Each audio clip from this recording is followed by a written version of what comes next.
Her story is almost too straightforward, too clean in its tragedy. A girl, crushed, both figuratively and literally, by forces beyond her control, transported to a world she loved, a world she thought she understood, only to discover that understanding was an illusion. What I saw in those replays wasn't just her history. It was a map of how she became this. Not a villain, not a hero, but something in between. A force. It starts with the earthquake, an event that stripped her of everything. Not just her life, but her agency. Her ability to control even the most basic aspects of existence. Dying under a bookshelf, suffocating slowly. That's not the kind of death that leaves scars. It leaves craters. The kind of trauma that doesn't just haunt you, it rewrites you. Then she wakes up. In a world she once adored. Familiar characters, familiar rules. At least at first. But it doesn't take long before she realizes she's dead. Not metaphorically, actually dead. Gone from her own world. A ghost in the shell of a place she once admired. And she sees her favorite author, her inspiration, also gone. That's not just disillusionment. That's annihilation of hope. And hope, for all its fragility, is the cornerstone of human resilience. So, what does she do? She adapts. Fast. Faster than anyone should be able to. She formulates a plan, not just to survive, but to dominate. To take the fabric of reality itself and weave it into her own narrative. She goes from a broken girl to the architect of her own universe. Not because she's power-hungry, but because she's desperate. Desperate to escape that silence she keeps mentioning. The silence. That's the thread tying it all together. She's not running from death. Not really. She's running from the void. That endless, suffocating nothingness. It's not unique to her. We've all felt it in some form. The moment when the mission ends. When the fight is over. And there's nothing left but the sound of your own thoughts.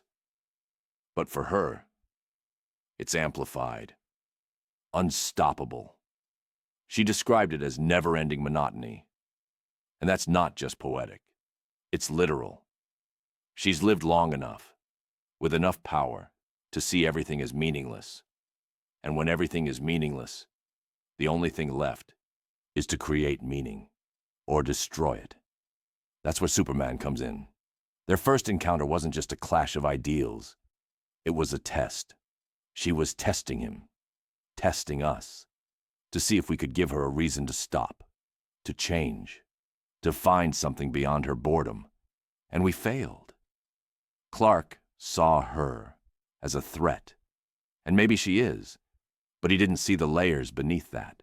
The desperation, the isolation, the tiny sliver of humanity she still clings to, or clung to. Her words about silence hit harder than I expected, because I've felt it too. After Jason, after Barbara, after every failure, that crushing weight of nothingness. But I had the League. I had Alfred. She had nothing, just herself. And when you're alone, in the silence for long enough, you stop hearing it as a warning. You start hearing it as a challenge. So now she's here, testing us again. Not just with power, but with ideas, with morality.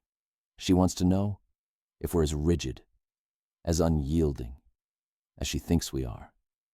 And in her mind, we've already proven her right.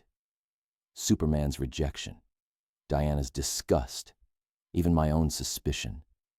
We played into her narrative, into her belief that we can't change, that we can't adapt. But there's something that doesn't fit, something that gnaws at me. How did she go from mourning a dead author to becoming this? The timeline doesn't add up. Even with her power, the leap feels too sudden, too calculated. Did she snap? Or did she evolve? Is she a victim of her circumstances, or the inevitable product of them? She called herself the Assimilator. And that title isn't just about her powers. It's who she is. She doesn't just absorb energy or matter. She absorbs ideas, perspectives, experiences. She's taken bits and pieces of everything she's encountered. Dragon Ball, our universe, even her own pain, and built herself from it. But there's a fracture in that foundation. Something unstable. Something desperate. The question isn't whether she can be stopped. The question is whether she even wants to be.